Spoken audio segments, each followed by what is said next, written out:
Hello and welcome. I'm Liz Booker, literary aviatrix, and I'm excited to talk with the author of the August 2025 Aviatrix Book Club discussion book, Finding Myself in Aviation. Fewer than 10% of pilots and aircraft mechanics are women. These are their stories of tenacity, adventure, and courage. Stories with the power to inspire, heal, and connect. Welcome to the Literary Aviatrix community, where we leverage the power of story to build and celebrate our community and inspire the next generation of aviation. Mary S. Bild, welcome. Thank you, Liz. Thank you very much for having me. This is a pleasure. Oh my gosh, the pleasure is mine for sure. So, this is our book club discussion book for this month, but for anybody who has not had a chance to read it, can you give us a little summary of Finding Myself in Aviation and maybe give us a little reading? Yes. You know, we all start out with our little childhoods, and some people have traumatic starts and some people don't. I happen to have a little difficulty growing up, but I am a firm believer that it's not what happens to you, it's what you do about it.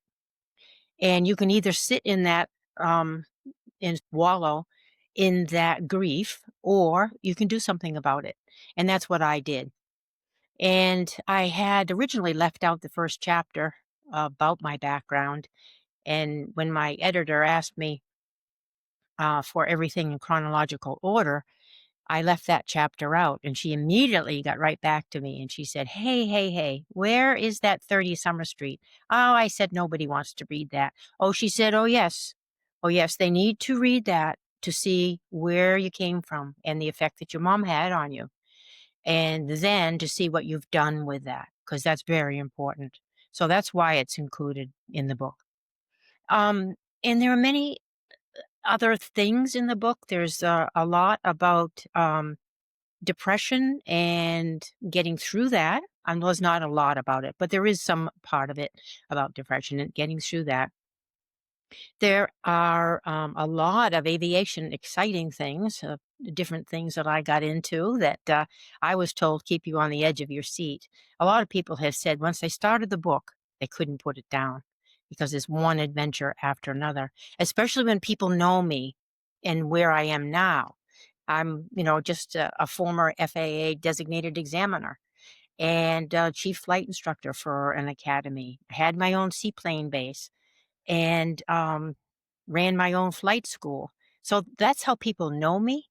And then when they start the book, they say, "Oh my gosh, this is how she started." And then they want to keep reading it. Um, there is also about recovering from addiction. I had no intentions of not drinking any longer. I thought I was just fine. But there's a story about that, and I had a psychologist tell me that it was absolutely the best description of someone in recovery that he had ever heard. So it just goes from wanting to fly when I was about 30 and not being able to do it when I had two young children and I couldn't afford to do it then. And then I needed to do something different at 45 and had no idea what it was. No idea. I was sure I was way too old to fly. And once I started flying at 47, just one opportunity after the other came my way. Yes, they just fell in my lap. You have to do a lot of work and you have to keep your eyes open. What are those suggestions? What are those opportunities? Do you want them or don't you? And originally, when I was 30, I wanted to be a commercial seaplane charter pilot. And so I completely forgot that goal because I just couldn't do it then. And when I was on my first seaplane charter flight, I said, "Oh my gosh, I've actually reached a goal without consciously going after it." And that's when I promised myself I would never say no to any opportunity until the FAA asked me to be an instructor. And I said, of course, no. And then the next day I had to call him back and say, "Oh my gosh, I'm sorry. I promised myself I wouldn't say no to anything."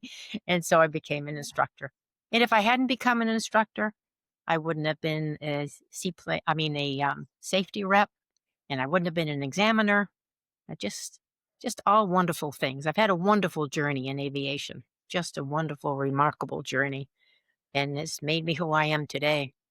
Well, let's hear a little bit about it from your book. Okay, let me read you a little bit. This is when I was 23. This was my first exposure. And I was a little bit beside myself at the time. I was a very young mother. I had a 3-year-old child. I was married when I was 19, had my first child when I was 20. And I thought that was the end of my goals. I mean, how could I possibly do anything else? I didn't even, if I knew what I wanted to do, I would have gone and done something, but I didn't. So Anna sat in front of me as I knelt on the bottom of the canoe, leaning back against the stern seat. It felt too top heavy when I sat on the seat, and I didn't know how to paddle a canoe, but it came naturally to me. I didn't know the J stroke at the time, but managed nicely, moving the paddle from side to side to keep us in a straight line as we slowly moved along the current. I felt relaxed and in my element on the water, and I wished that I could always feel that joy. The water was cool to touch, and as I reached my hand over the side, my fingers sliding along, causing a small ripple behind as it spread out just as the wake of the canoe was doing. Both were barely visible because I was going so slow. Anna did the same thing as she leaned over the side, and we silently enjoyed the experience. At first, I was afraid that she would fall overboard, but I wanted to let her explore and not be frightened in a boat. She had a life jacket on that fit her perfectly, and I was right there to grab her if necessary. We rounded a rather large rock and slid under an old arched stone bridge. There were vines growing a good part of the weathered sides of the bridge and hanging down from the top. On the other side of the bridge, in front of a big 3-story farmhouse with an attached barn, there was something that I had never seen before. A shiny silver plane on pontoons up on the slightly sloped marshy embankment. I wondered how on earth it got there. How did someone get that far out of the water? It never occurred to me that at the time that it was put there was when the river was high. We were on a tidal river. Not knowing anything about airplanes or ones that could fly on and off the water, no more thought went into this unexpected sight. With a slight rocking of the boat and the warm sun on her back, Anna was soon stretched out on the floor, sound asleep, using a red square flotation cushion as a pillow. I felt as peaceful as the chirping birds that were sitting on the top of the developing cattails along the banks. I'd been paddling for about half an hour when the current started to change. For a short period of time, we were motionless as I absorbed the beauty of the surrounding sights and sounds. I heard the roar of an engine coming and assumed that it must be the float plane. I was concerned that the pilot wouldn't be able to see our little red canoe, so I headed to the side next to the muddy bank and turned to watch the plane come around the corner. The noise came closer and closer, and the plane finally appeared. I was down low and looking up at it. It seemed much larger than I expected. I was convinced that the pilot couldn't see us, so I tucked into a bend away from what I thought would be his path. Anna woke up with the sound and looked around as curious as I was. She wasn't frightened. This was another new experience for her, too. The plane continued coming toward us without affecting me physically, but emotionally I was delighted to be there to enjoy this experience. The canoe gently rolled back and forth with the resulting wake of the plane harmlessly passing. It continued onto a straight portion of the river. The engine roared, and after a short time, the plane lifted off the narrow waterway with a trail of water spraying behind it, along with a gentle breeze that floated over us from the whirling propeller. Never in my wildest dreams could I imagine such freedom. I just sat there in awe of someone being able to fly a plane from their backyard, taking off and going wherever they wanted to go. I couldn't imagine how I could do something like that. It never entered my mind. Beautiful. And of course, that's enough to inspire you to want to do it, especially considering the context of your life at the time. Exactly, Yeah. exactly, because I really felt Yeah. trapped. I really did. Yeah. Yeah. Well, I have so many things to say. First and foremost is that your story, just the story of your aviation career, would be inspiring in any context. If you had started that aviation career at 25, 35, 18, whatever, we would be inspired by it, especially for, how far you pursued it and how well respected you became in the community, but particularly in the context of doing it at your advanced age. And I can say that because I am advanced past that age now. So one of the things I like to talk about, I've only had one other interview where I've had the opportunity to talk about this, but with a lady who started much older in life. But when I was in the military, when you're in the military, you're surrounded by young people. And I spent 28 years. I enlisted when I was 18. And so I didn't know what happened to people after they retired from the military, because you can retire after 20 years. And then I stayed in for 28 years. Oh my goodness. I mean, what do people do after they retire? They must go out to Yep. pasture, right? Like, I had no idea. And then I retired at 47, and I started connecting with my local 99s and meeting other ladies outside of aviation who had these big, beautiful, rich lives that they didn't even really start until they were 50. And so that is one of the things that I'm so like, I was like, oh, okay, I can have all kinds of new stuff happen in my life after retirement. And so it kind of has given me, it opened a mental window of a timeline, and having the understanding of the things that I was able to accomplish in that amount of time in my early life, and having sort of more freedom, flexibility, and focus in my older Yes. life, it just gave me a lot of clarity. And so all that to say is that, of course your story is inspiring anyway, but the fact that it happens later in life, because I'm meeting a lot of people also on the other hand who hit 50. Everybody, it comes to everybody in a different way, right? So some people hit 50 and they're like, "Yeah, well, it's over now. Who cares? I may as well just drink and eat everything that I can, get my hands on while I can, and oh, I never mind. It's too late to start this or too late to start that." And so you're just an inspiration all around. Thank you. If it weren't for that man coming over for lunch from Portland every day, I probably would not have gone any further than an instrument rating.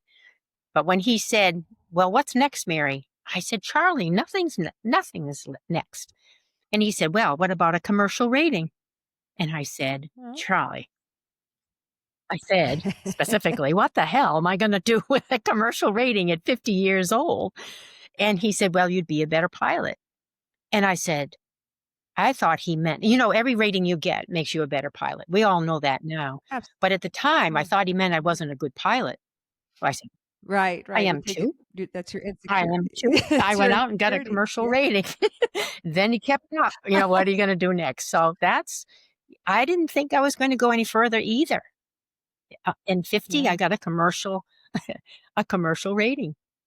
I remember my Yeah. mother going And for you her passed master's on. degree in education when she was 50, and I thought, Yeah. "Who on earth would go back to school at 50 years old? What a terrible thing to do." Well, as you know, it's very common. It's very, very Yes, common. yes. So let's back it up. Let's back it up. Okay, so I remember from the story that you did a couple of flights with your Mhm. daughters, in planes. So how did you get started? How did you muster the courage, and how did you get Well, started with your when first I was lesson? 30, my oldest daughter was, let's see, she would have been 10, and she wanted to go for a ride on wheels, and so we did.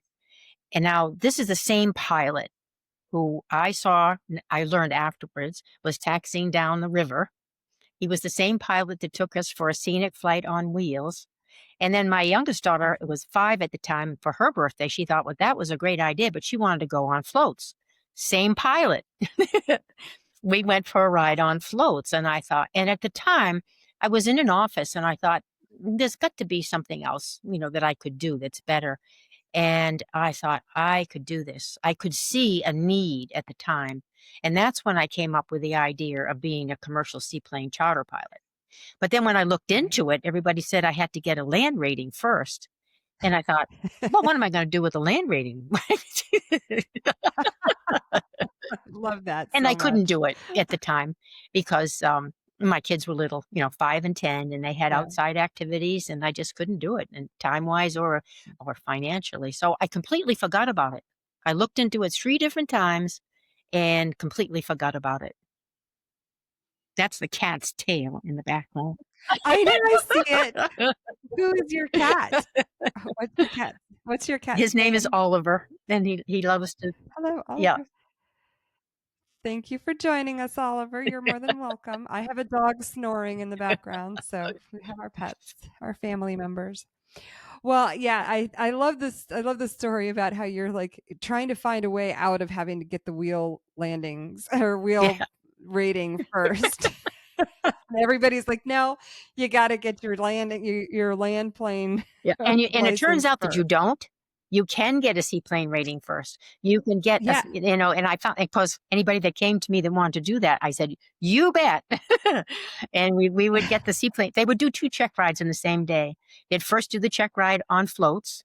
So they would have a, Uh-huh. private pilot's license on floats first, and then in the afternoon, they'd do the check ride for the, on land. Yeah. So So they were training all along in both? yes. Yes. Well, I Yeah. had young men Yeah. one one young man that was working for me who only wanted to fly on floats. And so I told him to in the fall, I told him, be sure and get the time that you need on wheels. And he's yes, yes. And then in the spring he came back and I said, well, how did it go? He said, oh, I didn't bother. He said, all I want to do is fly on floats. So I said, well, I tell you what, there's no more flying on floats until you get the work done on wheels. And he said, you're kidding. I said, no, actually, I'm not. I'm not kidding at all. Today, he's Yeah. teaching people on caravans, on amphibious caravans, how to go down into the East River. Oh, that's so Yep. cool. That's super cool. Yep. So tell me about sort of that upgrade process for you. Was it stressful? Was it hard? Was it exciting? Like, how did you approach it? It wasn't stressful because I didn't have a goal. If I had a goal, it would have been stressful for me. Or if I had a timeline, it would have been stressful. But I was just doing Okay. the next best thing. And that's all I have ever done is just the next best thing. So after the commercial rating, I came back and again, Charlie asked me what I was going to do. And he said, well, what about and I said, no, nothing. He said, well, what about a seaplane rating? I said, oh, I said, that's what I wanted to do in the first place. And so in a week, I came back with a commercial seaplane rating, which I didn't anticipate because I didn't know at the time. Once you had a commercial Uh-huh. rating, everything else is also commercial. So then right Okay. away, a seaplane became available. And I didn't know anything about floats. I didn't know anything about buying an airplane. And so my mechanic referred me to someone that he thought would be a mentor for me. And I got in Mhm. touch with him. I probably spoke with him twice, but I could get just so far with my research and knowledge. And then I could call him and he would give me the answer. He would give me 10 answers instead of just one. And he advised me to buy that airplane because it was a very good buy, and that was my first seaplane that I had on straight floats, and, loved Yeah. it, absolutely loved it. And so how did you get in business? Well, right after that, the seaplane a lease became available, and I went to find out about it, and, it had just been sold to another couple. So I went to the other couple to see if I could work for them because I had spent absolutely enough money. I wasn't I couldn't see anything else I needed to do. And, they said this young man just laughed at me. He already had somebody. So I said, "Fine." And the bottom line was I needed 50 hours, um, in order to, fly scenic flights. So I just kept flying and flying and flying until I had 50 hours. And then the next year they called me and said, well, we've changed our mind. The business doesn't work for us because we can't fly it. We have to hire someone. It's not profitable that way. Are you still interested?" And I said, "No, thank you, but I'd be interested in leasing it for an option to buy." And he said, "No." And I said, "Okay, thank you very much." And that was the end of our conversation. He called me back the next day and he said, "You got a deal." So I had no idea if I first of all, I thought doing scenic flights was going to be so boring. I thought, well, like, how am I going to do that 7 days a week, all day long? Well, when I was working in an office, I could not wait for Friday afternoon. I couldn't wait for vacations. I couldn't wait. And when I was flying seaplane scenic flights, I could not wait to get to work. And I Oh, I love only that. came home because I was exhausted. I could not fly anymore. Sometimes I'd be turning 15 people away at 7:30 at night because I just couldn't fly anymore. And I was a little over 50 by that time. And Yeah. so, that's how I got started. So I did that for 4 years. And then after that, the FAA had asked me to be an instructor because they liked the way I was taking care of my equipment and they needed a place to stay current. And so I said no, and then I said yes. And so that winter, I went down to Long Island and I spent the winter down there and got the double I and CFI and double I. And then I never thought that I'd want to teach, and I had no desire to be a teacher. My exposure to teaching was somebody standing at the front of the room with a bunch of teenagers in the class who didn't want to be there, because I sure didn't want to be there. And so I didn't, it never occurred to me you could teach something that you love to do. So once I started teaching seaplane uh, training or doing seaplane training, I just loved it. Absolutely loved it. So I gave up the scenic flights to another person and went across the street virtually to another pond and started my own seaplane base with my husband. He happened to own the property, and he built the docks, and I started the school, and it was just a I my first office was a little tiny camp, and it didn't have any electricity, and it didn't have a telephone, it had no heat, and it was absolutely the best office I ever had in my life. That's how I knew I was doing the right thing. And so he built another building just like it, but with all the amenities, and, it's just a neat place. Just a really neat place. We had Oh, big, huge flower pots on the docks, and it was just a really, really nice seaplane base. it sounds idyllic. It It really really was. does. I'm really jealous. Well, come on to Maine. Come on I to Maine.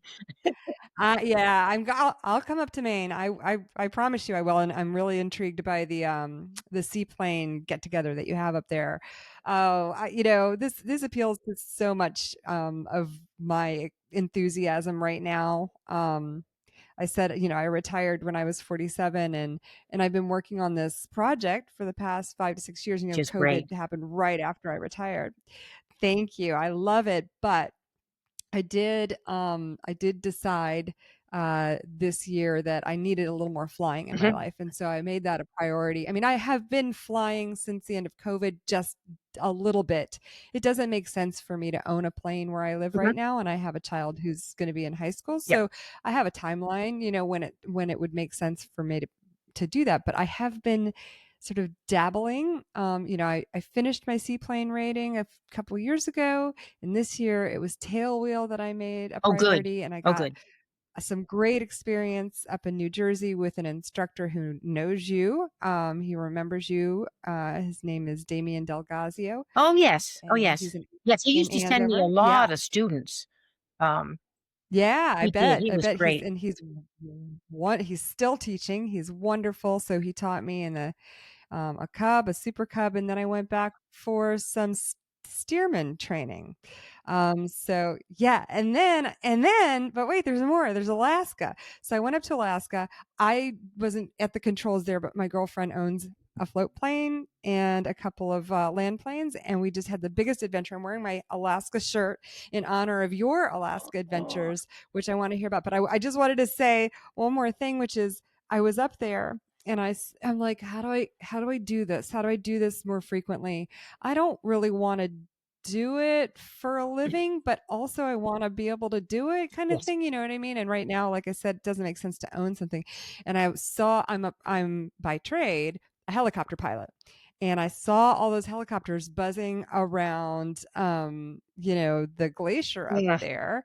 And I was like, ah, yeah, but I think I 3 or 4 times that I would be bored, but hearing you Oh, say no. flying scenic flights, you never got bored, I'm kinda like, "Ooh, maybe I should reconsider Every that." s every single flight was different. The water was different, the passengers were different, the view was Yeah, different. Everybody loved it, and that's how I got started yeah, in the book because everybody said, "How on earth did you become a seaplane pilot?" or "How did you become a pilot?" or yeah, "Why did you become a pilot?" And when I tell them my yeah, story, they say, "Oh, you should write a book." Well, I didn't pay any attention to them yeah. because I couldn't imagine sitting down and writing a book when I was enjoying seaplane flying so much. But after Good for so many you. people said it, I knew I had to do something about it. Yeah. Absolutely. No, absolutely. Good choice. And Mhm. so we're going to talk a little bit more about that later, but let's talk a little bit about those adventures that you had. Tell us about your flying to Alaska. You did that several Yes, times, I which have. I was so envious of. I have Tell me about flown, it. 4 times to Alaska, and, Man.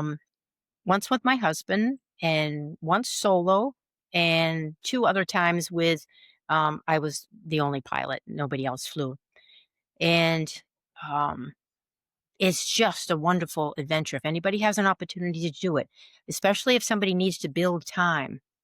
They can, Yeah. that's a great way to build time and experience because when you go up through the Canadian mountains, when I used to fly over to Cutbank, Montana, and then go northwest from there, following the Alcan Highway.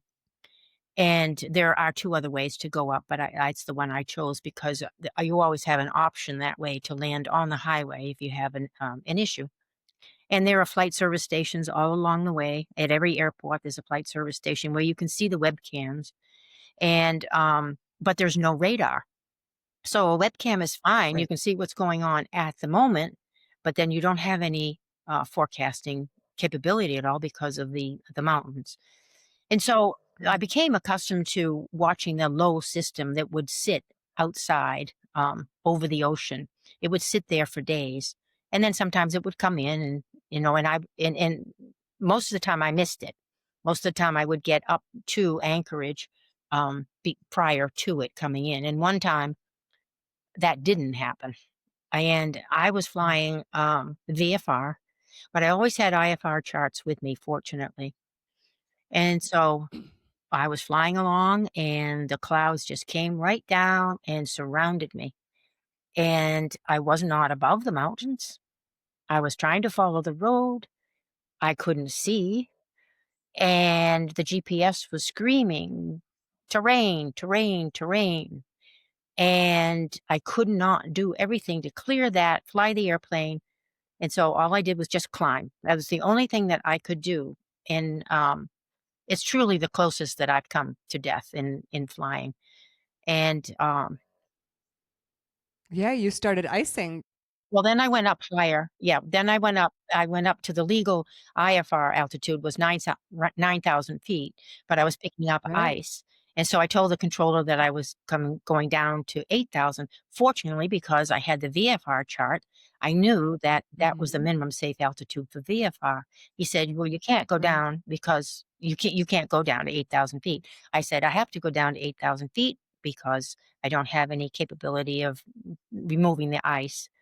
And so whatever he said, I was going down anyway. I knew that I could do it safely, but Yeah, they just couldn't have they radar didn't have contact with you at contact. that So every altitude. 5 minutes, Yeah, right. they'd contact me and asking me what my latitude and longitude was. So that was Yep. unsettling because they wanted that so that they could come find me. And that's virtually Absolutely. all they could do was find me. The mountains are so steep Yeah. there, that Yeah. I was flying direct at that point, and I wasn't over the road, and because I wouldn't have been able I'm sorry. Jeez. It's cute. And for those anyone who's listening, and if we leave this in, Oliver, her cat, is nuzzling her neck and giving her all kinds of This is love his while she spot. tells her stories. It's very sweet.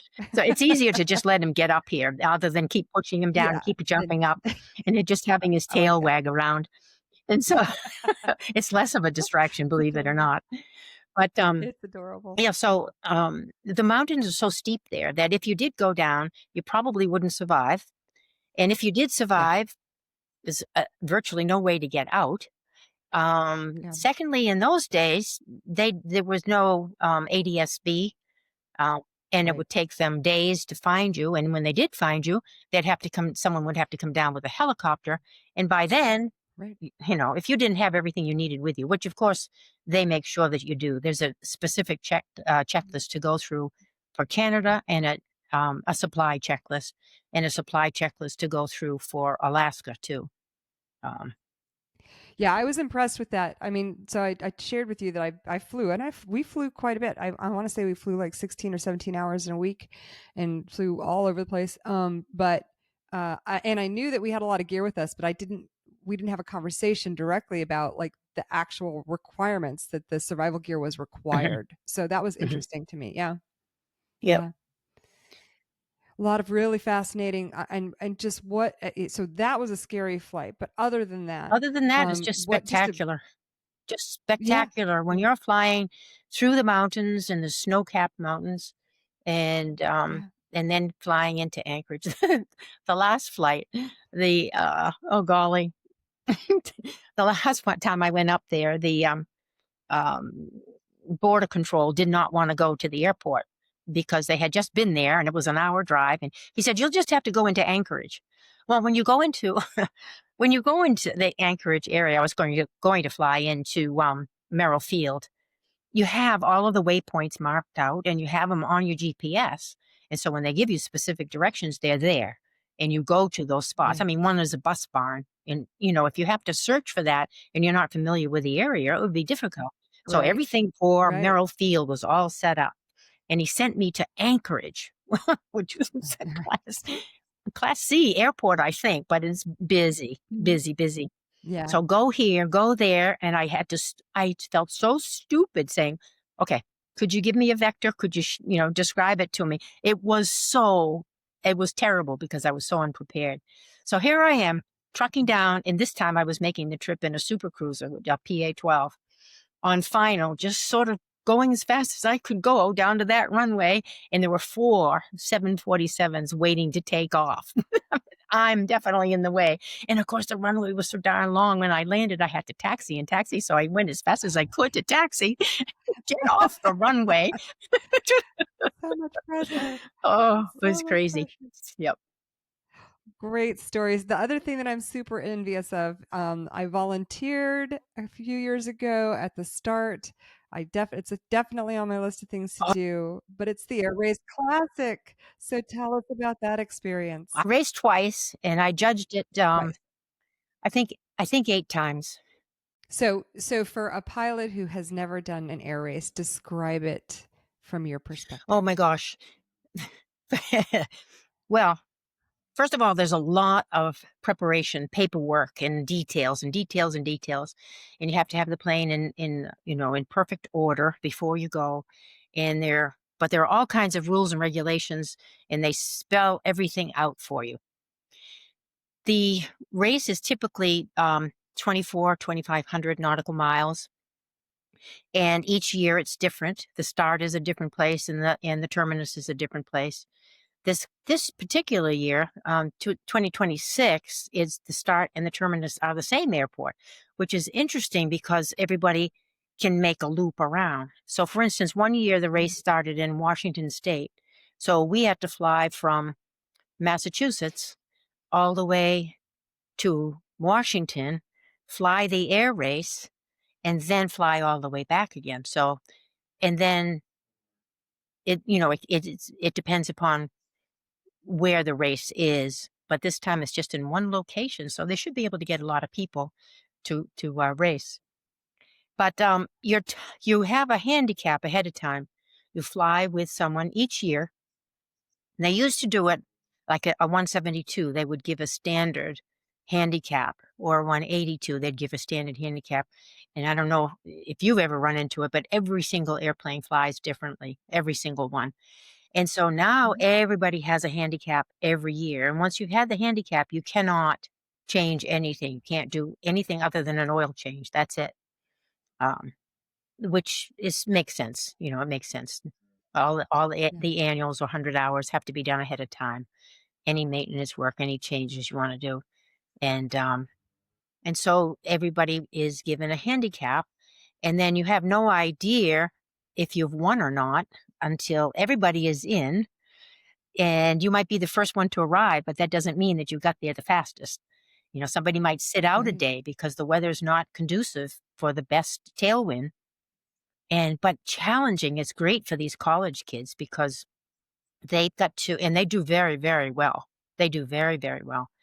You've got to pay attention to the, tailwind, so you choose an altitude, and then you decide whether you're gonna change your mind, that you're gonna go up higher or lower, or is that how's that going to affect, and flying direct as you can go, and some people think that the GPS is going to get you the straightest, when in fact it doesn't, and you have to be careful of airspace, you can't go busting any airspace, and if you're using just a whack chart, that's very easy to have happen. Um And you have a co-pilot. The co-pilot does a lot of work. They handle the fuel usually, and, you tell them how many gallons you want, and they'll take make arrangements for that, and you can either stop or do a flyby. So if you have really, really good tailwinds this particular day, you would choose to do a flyby if your plane was capable of it, and go to the next stop. And if not, you'd have to land. But in any case, you have to do that flyby. So everybody has to check in. And sometimes if you're have to go into a controlled airport, they may divert you for some reason. And that's Right. just the way it goes. That's just, so a lot of it is luck. A lot of it is skill. And there are people who have won the air race, and there are people who have come in very last. The same person or same team has won, and they've Yeah. also come in the very last. So it's fun. It really is a lot, and a wonderful, wonderful group of women. Wonderful group of women. I love judging It with them. it was such an experience, and so I thought, why not volunteer Yeah. for it so that I can get a sense of it since I'm not in a position to race Yeah. right now. And I think one of the things that stood out to me was that there were basically two primary demographics. There were the young college Hmm. women who were in aviation Hmm. programs, and then there were older women who were, their kids are grown or they're retired and they have the time and Right. flexibility to do stuff Right. like that. So that was definitely that stood out to me. There was also like it's all fun and games until like you get close to race start day, and then things start getting a little tense and everybody gets a little more Yeah. uptight. And that was interesting to see how stress affected people and how they behaved, because I come from a Hmm. military environment where we have operational stress all the Yeah. time, and so it was just interesting to see that the different dynamics in a civilian Yeah. context and how people responded to I, that. I How didn't. did I you didn't get feel about stressed it? out either, and but Okay. yeah, some others. Oh, they get, if they can even make a mistake, and you can call them on it at the end of the race, and they'll deny it emphatically. But today, you have Yeah. true proof of it, but they just get Right. so bent out of shape. It's, oh gosh, Yeah. it's supposed to be fun.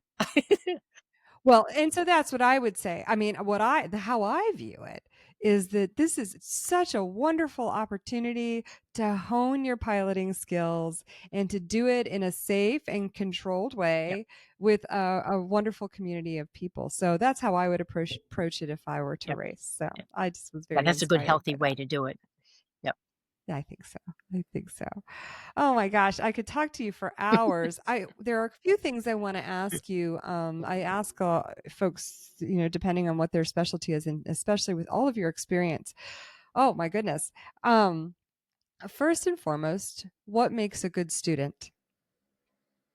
A good student, they usually a really good student has a natural ability.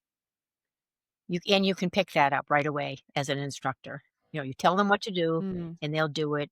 The next time, come around, they'll tell you what you're supposed to do. The next time you come around, they'll try it while you tell them what to do, and then the 4th time around, they'll do it on their own.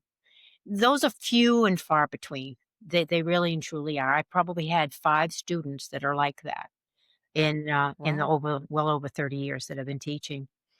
And, but those who come and have not done their homework, typically, I like some of my students in the recent past have been going to a ground school, and then when the ground school is done, they come to me.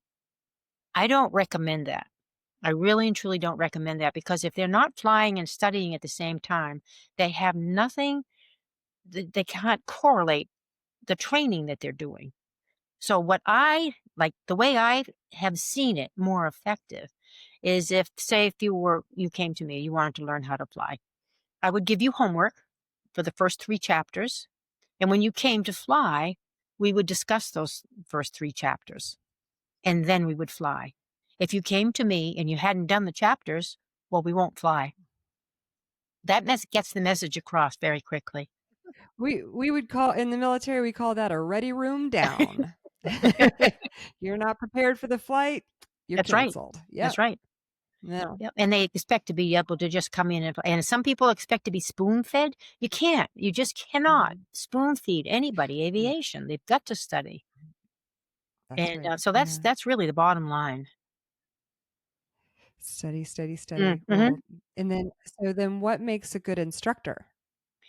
Well, a good instructor, I think, has to be able to read the student's needs because everybody learns differently.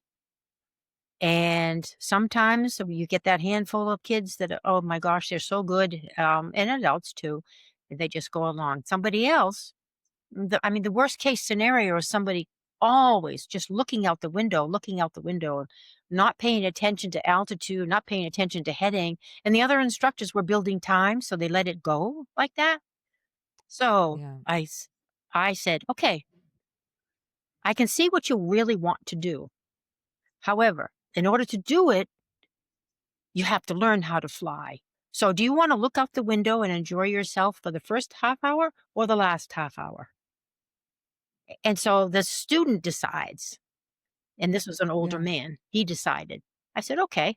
But I said, we have to work the other half hour. Are you willing to do that? And he said, yes. So Yeah. I was able to teach him. I was able to teach him. And it's very, very, very difficult to tell somebody that they shouldn't be flying.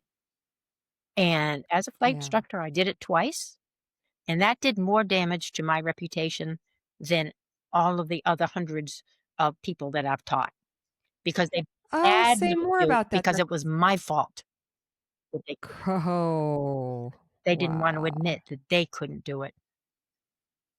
And what was it about them that what gets you to the point that you're like, "Okay, this isn't for you, pal." Well, after 20 hours, they can't find the airport where we're flying to. Yeah. They can't hold a heading. They can't hold an altitude. Um, Yeah. distracted easily, not doing homework, Yeah. not showing up. Yeah. Yeah. That's interesting. Sometimes that could I mean, I could see that being a motivation issue or a maturity issue that they could get past later on, These are adults. not necessarily an aptitude issue. Right, These okay. were Yeah. adults that were Yeah. doing that and that I did. Yeah. Yes, a kid, that's different. That's different. Yeah. Yeah. You have to come Yeah. and, um, some of them will well, what makes a good instructor? Tell them up front what they need. They're better off really saving the money first before they start flight training. Because if they Right. start and run out of money and stop, then they're gonna start all over Yeah. again, and it just doesn't work It's well for them. terrible. They spend more money that way. And give them Right. other options. I had one young man that, he'd come and stay at our house on weekends after he got his license so he could fly. He'd sleep Yeah, that's so on the cool. couch. And, That's awesome. that you wanna help somebody like that all you can. It's just awesome. Yeah. It really is. And you have to be strict with Now them here's too, if they think that they're pretty sharp and they can do whatever they want, you have to find a weak place for them too as an instructor. yeah. You have to expose it. Well, yeah, you don't want it to happen when you're not in the Right. plane with them. Exactly. Exactly. Yeah. Yeah. Okay. This is one I haven't been able to ask to anybody yet. What makes a good examiner? A good examiner has to follow by the book. You're going to have they've got to maintain heading and altitude. If they just go off and then notice it and then correct for it, well, that's okay. That's not such a big deal. You can't be hard-nosed because nobody is perfect, and you'll tell a student that right in the very beginning. I mean, an applicant right in the very beginning. Perfection is not the norm at all. Right. You just have to decide what is really important. Um, I can give you an example. Oh, no, wait, I didn't I answer that want an question. Huh? example. I want an example, and then I also, if you're allowed to talk about it, can you talk about like the one maybe a really difficult call that you had to make as an examiner that was No, there were hard for never you? any difficult calls because the student knew it. Oh. They knew it. Oh, Yeah. interesting. No, there was no Okay. question. Um At all. Okay. And I thought that that would be a problem, but and truly it wasn't. Mhm. And I'll give you an example. I did the seaplane Yeah. training, and as a seaplane, examiner, you can do all the training and then give the check ride. But I Right. never did because to me, it looked like it was fixed. And so I always had Yeah. my other instructor do the last hour and sign them off, make sure that they were okay and sign them off. So I was doing this check ride. Oh, with this poor guy. And the normal thing that passengers will do is distract you when they're nervous. They don't do it on purpose, but they'll ask you a Right. question when it's not appropriate, and that's usually when you're landing, unless you tell them Right. specifically, but still, they will talk. My husband was an Right. extremely experienced pilot, but when he was sitting right seat, he could not keep quiet. He was so uncomfortable not being in control. And, Yeah. or something. I don't know what his issue was, but I had everything fine. I didn't have any trouble and the landings were all fine. So it was, it wasn't an issue. But anyway, on was one check ride, we were doing a rough water landing and I had him come in a, not confined, but he had to come down through some trees to get to the water. Mhm. And, as we were coming down, we were probably 50 feet above the water. Now I'm in a super cruiser, so it's tandem. He's sitting in the front and I'm sitting in the back. And the typical thing is, "Oh my gosh, that's a beautiful house over there." And he turned around in his seat and said, "What did you say?" And I said, "You need to do a go around right now." And he was so flustered he couldn't, so I had to take the controls. And so I just explained to him, that that's a typical thing that, somebody in the airplane is going to do. They're going to talk to you when it's an inappropriate time, and it's my job to distract you in a normal way. So let's go back, and you just, spend some time with Matt and do some rough water landings, and we'll fly again. Matt could not get him anywhere near the water again. Oh, Well, no, wow. for hours, for hours. I flew with him again, and we couldn't get him anywhere near rough water. Oh, Finally, no. we got I was able I was able to pass him finally. Oh But, my goodness. Well, so I'll confess. So I might have I had one hiccup in my flight training with the Navy where I couldn't identify like you were talking about the visual checkpoints to get it to navigating in Alaska. The Navy uses that around their training areas, and there was some chicken coop I couldn't right, find, right, and it right. was like, and so I did struggle on one of my flights and had to go back and do it again. But I never ever in my life failed a check ride until my first civilian check ride in the seaplane. My first civilian check ride in a Ouch. seaplane, and I had, yeah, it hurt. Okay, and here's how I'll Okay. tell you what Yeah, yeah. happened, and then I'll tell you how I processed Okay. it. So I had done some seaplane flying in Sausalito back in 2012. There was no examiner. So now it's, I want to say 2023, a couple years ago, Jack Brown's. Things happen fast there. We're in the J3 Cub, doors off, no radio. Fun, so fun. Like the most fun you can have with your clothes on, right? The lakes out there are gorgeous and they're everywhere, and flying that plane is super fun. And I was flying with an instructor who was fairly experienced, but like I'm coming in with relatively a lot of hours. I don't have airline hours. I have helicopter hours. Yep. An hour and a half at a time. And with some pretty solid experience flying Coast Guard helicopters over the water. So I'm pretty comfortable Mhm. there. But like I always talk to instructors, especially if they're younger, like don't assume I know Yep, yep, anything yep. just because you're looking at my logbook. Don't do that. So what I missed was the solid sight picture for glassy Mm. water descent to Mhm. landing, Mhm. right?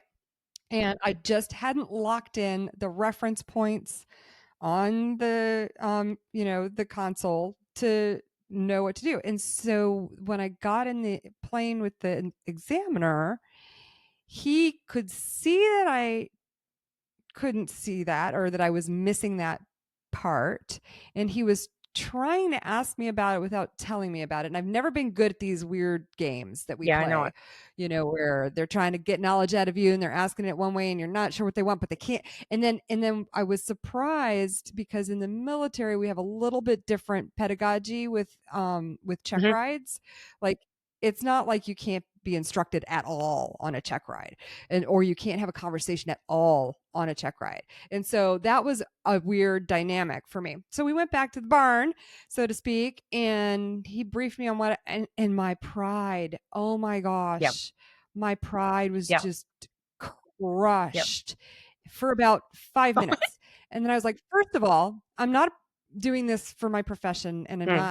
this isn't like I'm not going to miss a Mhm. promotion over this failure. Second of all, it means I get a couple more hours in the J3 Cub flying over the water. Like, what am I Right, complaining right. about? Let's Right, right, go. right. Yeah, that's good. So, It's all attitude, right? It is. It yeah. is. Yes. Yeah. Well, when you come from a really competitive environment like the Yep. military, and that failure could make or break you, Absolutely. like professionally. Well, But that's in all I this ever case, I knew was just about like, aviation, that you could get washed out, and right, terrified me.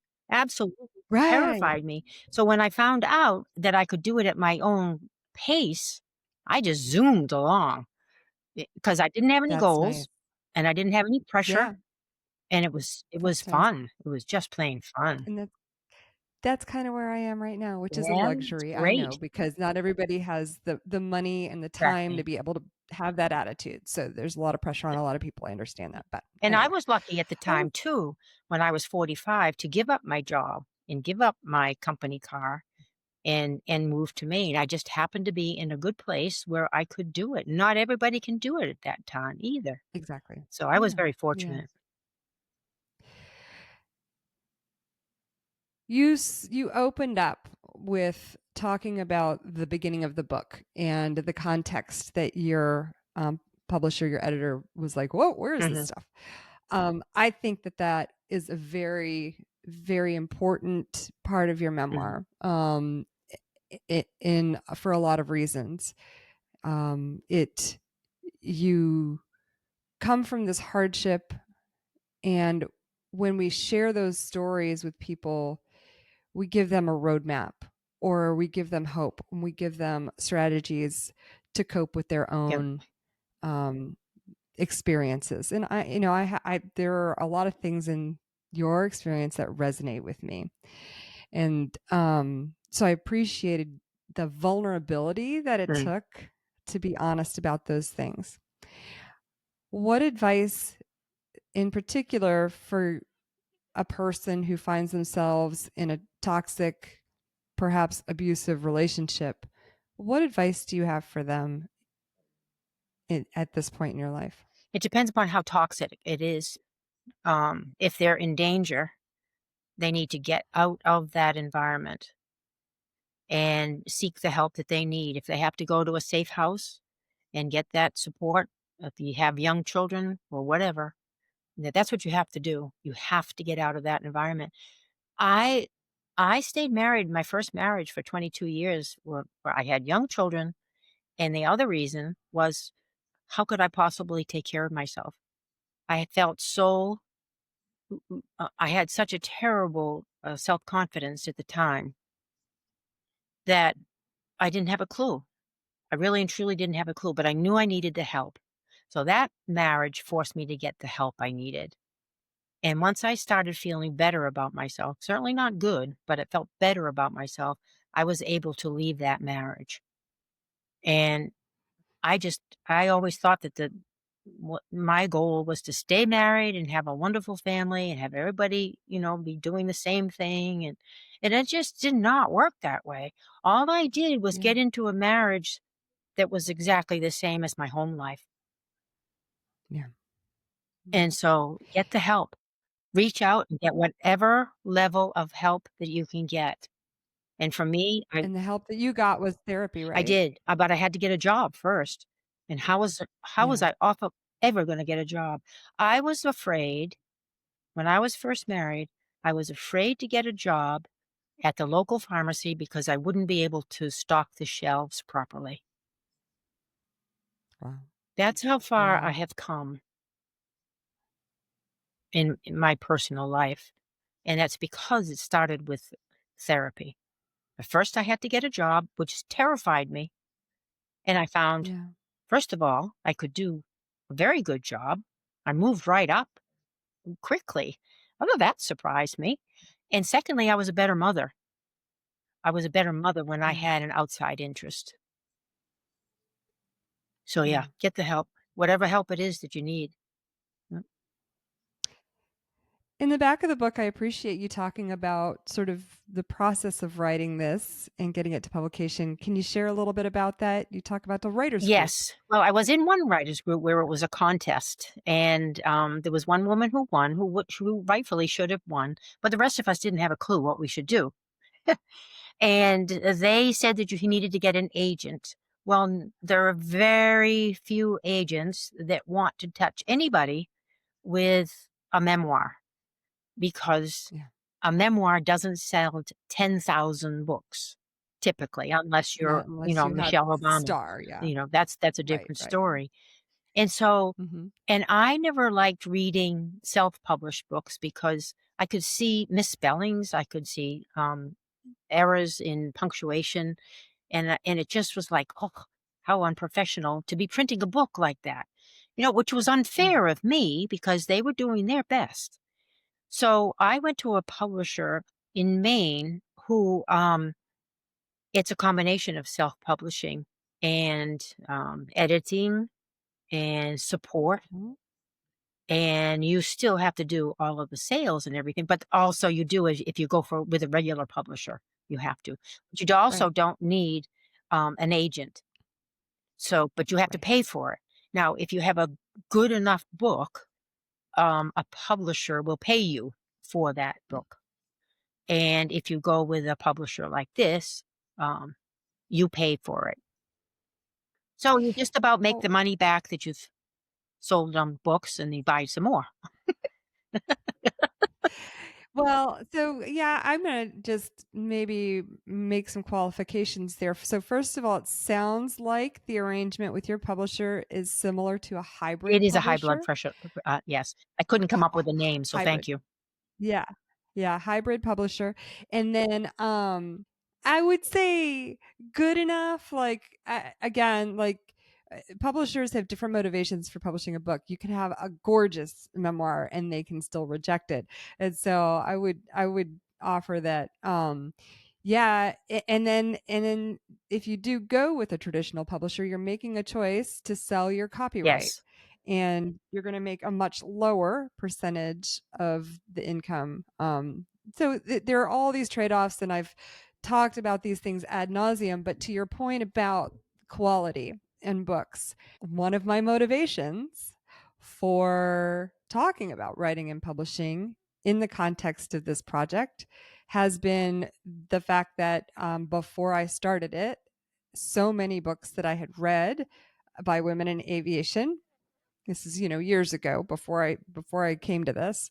Um, I could tell that a pilot had written the Mhm, book, and I knew that I wanted to be a writer writing a mhm, book, and I wanted to provide the tools and resources to and all of the advice, the accumulated advice of all of the wisdom that we've learned from each other, so that people could do it well. And in these days and times, there's really no excuse for putting a book right. out that is not cleaned Yeah. up. You can hire an editor.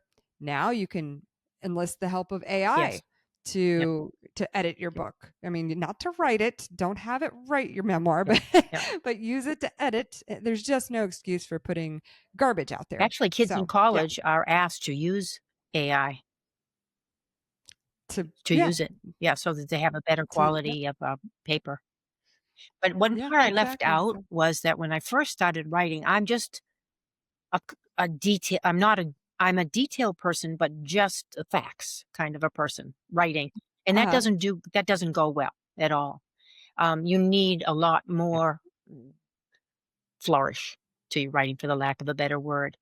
And so I got someone, a local coach, and she hitched me up with this group of writers.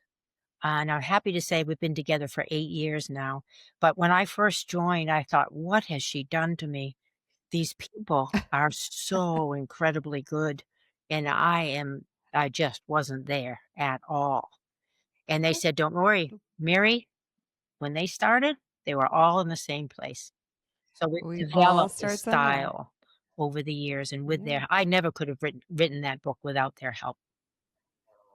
Yeah. And yeah, Yeah, I mean, it's just like flying. You don't hop in the plane right. and, go fly a flight. You got to learn how to do it just like That's right. that. Yeah.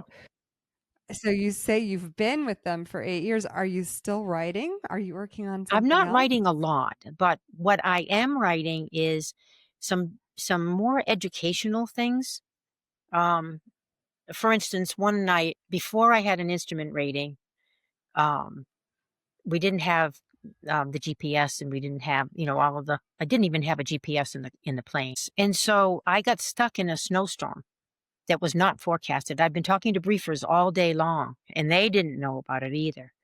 And so I wrote about that experience. And then I also had air traffic controller write their side of that story. They've actually changed some methods because of that night. Um, they Oh, at first had me spiral down, and you may have run into that in the military. If they want to get you down quickly, they'll spiral you. And so when they started to do that, I said to myself, oh my gosh, they must think I have an instrument rating, because I don't think this is such a good idea. And so I told them, oh, so they yeah. took me right back up again. So anyway, that's what I'm trying to work on now. So I'm just doing a collection of different Okay. situations, and I'm not terribly motivated to write another book, but there is a place for these articles. And I Absolutely. Yeah. have I every time I think that I've sold all the books that I need to sell, almost sold 900 books. And then this opportunity comes up. And then another opportunity where they invited me 1 day a week for 6 weeks to speak, and they're going to pay me for the number of people who show up to listen to me, as if those people buy a Okay. book. So, just Okay. like, it's never ending. It just keeps going on and on. It's kind of exciting. That was one of the things I was going to ask you. Where can we buy the book? Oh, Amazon. Yeah, Amazon for Okay. sure. Yeah. All right. And All it's right. actually delivered through the publisher. Um, Okay. Well, that's wonderful. Well, Mary, this has been such a pleasure. I want to spend a whole lot more time with you. Is there a place that we can see you in person? Do you have any plans in the next year that we can intersect with you? Any well, events I was or? just asked to join Lynn Ripplemeyer. I don't know if you've ever interviewed her, but she's the first She's 747 pilot. Oh, well, I know Herman. Lynn Yeah. from Women in Aviation International, and her book is on Oh, our good. list for later this Okay. year. She's been on my list for years, and we're finally getting Okay. to her. So, yeah, we're going to be talking later this year. Well, we chat every once in a while, and she asked me to share a table at Oshkosh. And so, Oh, we'll do that in the writer's corner. Excellent. Well, you're always welcome at Women in Aviation International as Thank well. you. Thank you very much. Thank you very much. It's been a pleasure speaking with you, Liz. Anytime you want information, you wanna come to me. And by the way, the international seaplane fly-in, it's always the weekend after Labor Day. And I have room, I rented a trailer, and I have an extra bunk. Okay. So you come and stay with me. You don't know me as well as most people do, but like you make an offer like that, Liz Booker's Good, coming. I mean, that's how I ended up in good. Alaska. That's how I ended up in Australia. That's how I ended up in India. So I'm coming. I wouldn't invite you if I didn't want you. Oh, I can't wait. It's a Good, date. All right. good. Thank you, All right. Mary. I can't Keep in wait. touch. Thanks, Liz. Talk to you Bye-bye. soon.